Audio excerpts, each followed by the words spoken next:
Hi friends, welcome to my channel. నేను మీ లక్ష్మి. ఈరోజు మనం తోటకూర ఇగురు కూర తయారు చేసుకుందాం. తోటకూర టమాటా కలిపి ఎలా చేసుకోవాలో చూపిస్తాను మీకు. నేను తోటకూరని ఒక 4 కట్టలు తీసుకున్నాను. ఇలా సన్నగా కట్ చేసేసుకొని చక్క కడిగేసుకొని ఇలా సన్నగా కట్ చేసుకొని పక్కన పెట్టేసుకోవాలి.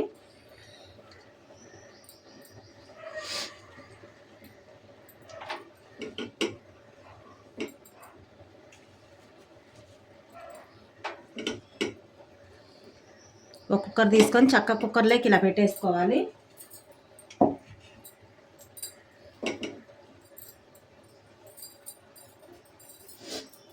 ఇప్పుడు దీంట్లోకి ఒక 3 టమాటాలు చక్క కట్ చేసుకొని ఇలా వేసేసుకుందాం. మనకు ఉడికేసరికి అదంతా కూడా లోపలికి వెళ్ళిపోతుంది. పచ్చిమిర్చి 3 ఇలా పొడవుగా వేసేసుకుందాం. మనం పప్పు గుత్తితో మెదుపుతాం కాబట్టి అవి నలిగిపోతాయి, ఇబ్బంది ఏమి ఉండదు.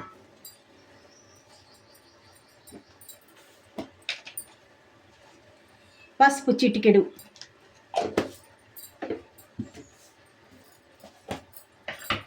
మనం ఆల్రెడీ పచ్చిమిర్చి వేసాము. కారం మీరు చూసుకొని వేసుకోండి. తినగలం అనుకుంటే కారం వేసుకోవచ్చు, లేదంటే పచ్చిమిర్చి వరకు సరిపోతుంది.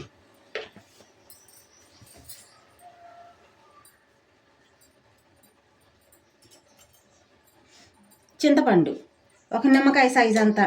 కాకపోతే నేనేంటంటే ఎప్పుడు ఇలా రెడీగా చింతపండు గుజ్జుని తీసి పెట్టుకుంటాను, నేను అందువల్ల అది వేసేస్తున్నాను.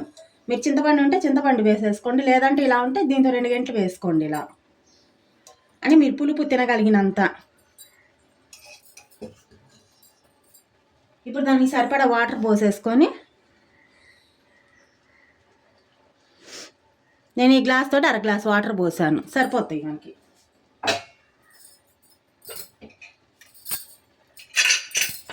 ఇప్పుడు కుక్కర్ విజిల్స్ పెట్టేసుకొని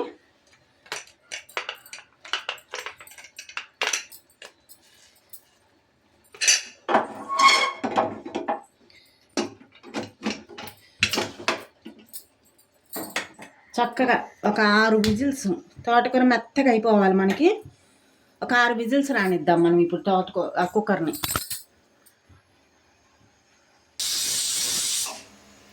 మనకైతే 6 విజిల్స్ వచ్చేసాయి ఫ్రెండ్స్. ఇప్పుడు స్టవ్ కట్టేసుకొని కుక్కర్లో ఉన్నంత ప్రెషర్ అంతా కూడా పోనిచ్చేద్దాం.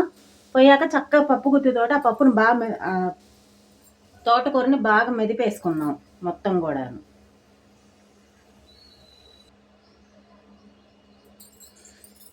చూసారా ఫ్రెండ్స్, మనం పోసిన వాటర్కి అన్నిటికి కూడా చక్కగా సరిపోయింది.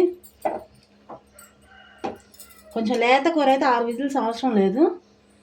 చూసారు చక్కగా మెదిగిపోతుంది ఇలా.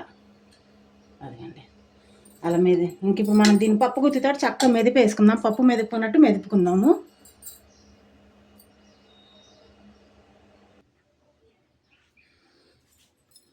ఇప్పుడు ఇలా గిన్నె ఒకటి పెట్టేసుకొని ఆయిల్ పోసుకొని,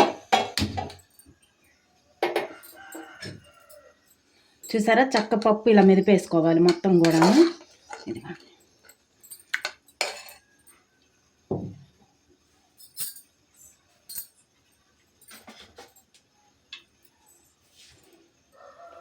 కొంచెం పెద్ద సైజు ఆనియన్ ఇలా పొడవుగా కట్ చేసి పెట్టుకోండి ఫ్రెండ్స్.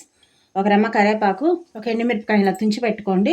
3 వెల్లుల్లి ఇలా కొట్టి పెట్టేసుకోండి. మనం ఎన్ని కానీ రెడీ చేసి పెట్టుకుంటే మన కూర చాలా ఈజీగా చేసేసుకోవచ్చు.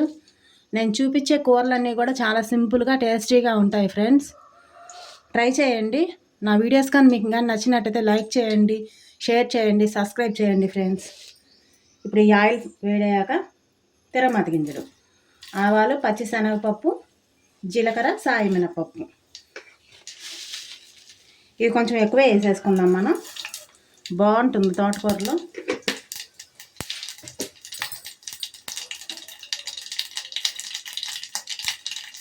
అవి బాగా చిటపడి ఆడాక వెల్లుల్లి,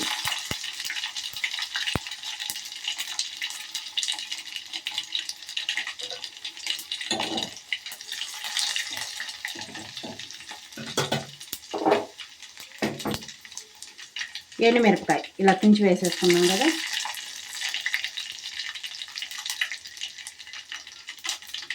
ఇప్పుడు ఆనియన్ ఇలా కట్ చేసి పెట్టుకున్నది.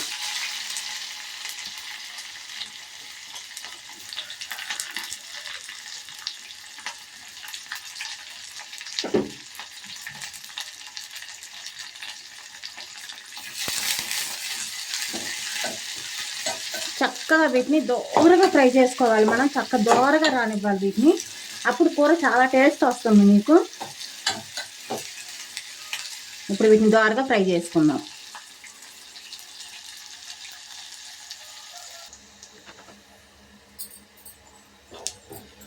చూసారా చక్కగా ఇలా మనకి బిర్యానీలో బ్రౌన్ ఆనియన్స్ వస్తాయి చూసారా, అలా ఫ్రై చేసుకోవాలి వీటిని.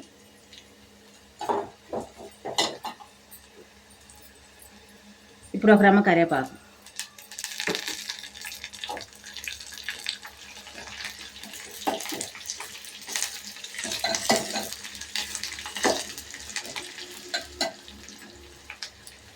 ఇంకా సరిపోతుంది మనకి. ఇప్పుడు మనం ఇదంతా కూడా దీంట్లో వేసేసుకుందాం.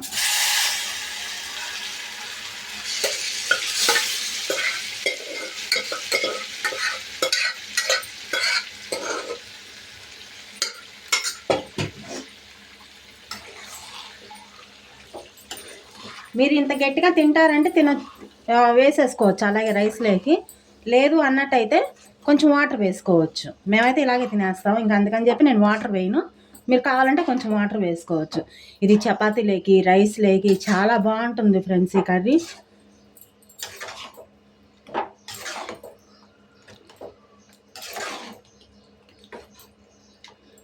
మీరు సాల్ట్ కూడా నేను మెదిపేటప్పుడే సాల్ట్ వేసేసాను.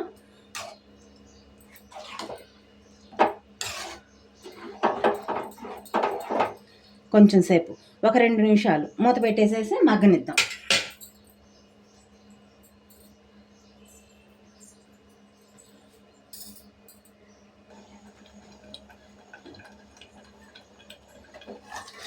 ఇదిగోండి ఫ్రెండ్స్, ఇలా ఉడుకుతుంటే చాలు మనకి. ఇంకా మనం దీన్ని ఆపేసేసుకుందాం. ఇంకా మీరు రైస్లోకి ఒక కర్రీ, చపాతీలోకి ఒక కర్రీ చేయకుండా ఇలా ఒక కర్రీ చేసుకొని మీకు రెండింటికి ఉపయోగపడుతుంది. మీకు టైం కూడా సేవ్ అవుతుంది. మీకు ఇంక సరిపోతుంది. ఇంకా ఆపేసుకోవడం ఇంక మనం దీన్ని.